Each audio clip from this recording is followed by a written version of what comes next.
আসসালামু আলাইকুম। প্রিভিয়াসলি আমি বলেছি স্মৃতি ধরে রাখতে হয়, সো দিজ আর মাই স্মৃতি এপিসোডস। প্রতিবারই আমার এরকম অসংখ্য ভিডিওস করা হয়, বাট কিছুই পোস্ট করা হয় না, তাই এবার ভাবলাম আমি সব কিছু গুছিয়ে পোস্ট করে রেখে দিব।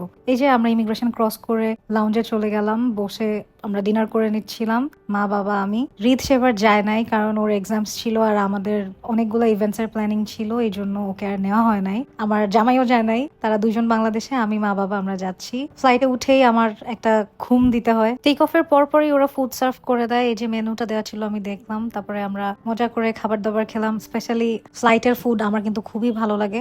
আপনারা সবাই জানেন আমি একটু ফুডি, আমার সব ফুডই মজা লাগে। আমরা ফ্লাই করি অলওয়েজ এমিরেটসে, এটা নাইট ফ্লাইট, আমরা নাইটেই প্রেফার করি। প্রথম ফ্লাইটটা 5 ঘন্টা থাকে, খুব একটা ঘুমটুম হয় না, টাইমটা খুব ইজিলি কেটে যায়। এই যে আমরা পৌঁছে গেছি দুবাই এয়ারপোর্টে, এখানে আমাদের একটা ট্রানজিট টাইম আছে 4 ঘন্টা না 5 ঘন্টা, আমার এখন মনে পড়ছে না। যেহেতু আমি ফ্লাইটে ঘুমাই নাই, তাই আমার অনেক ঘুম আসতেছিল, আর ওখানে অনেকগুলো স্লিপিং চেয়ার ছিল, আমি একটা শুয়ে ঘুম দিয়ে নিছি। এক ঘুমেই নেক্সট ফ্লাইটের টাইম হয়ে গেল, আমরা আবার উঠে গেলাম আমাদের ফ্লাইটে। এই ফ্লাইটটা একটা লং টাইমের হবে, 16 আওয়ার্স ফ্লাইট। আমাদের প্রথম কাজই থাকে ফ্লাইটে উঠে খাওয়া দাওয়া করে একটা ঘুম দেওয়া, যেহেতু আমরা অনেক টায়ার্ড থাকি ইউজুয়ালি। প্রথমে ফ্লাইটে একটা মিল সার্ভ করে, এটা টাইম ওয়াইজ, যদি সকাল হয় তাহলে ব্রেকফাস্ট, যদি দুপুর হয় তাহলে লাঞ্চ। তো ওইবার ছিল ব্রেকফাস্টের টাইম, সকালে আমাদেরকে ব্রেকফাস্ট সার্ভ করে দিল।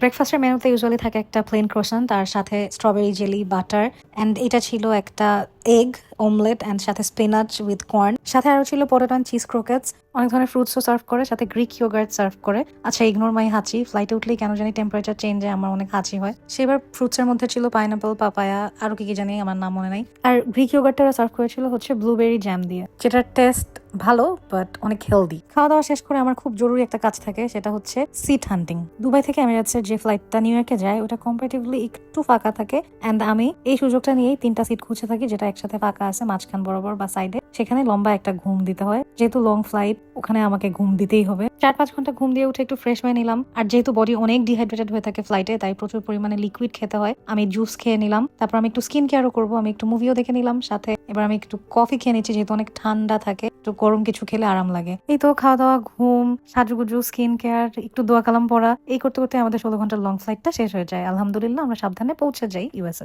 আজ এ পর্যন্তই, দেখা হবে নেক্সট ভিডিওতে। বাই।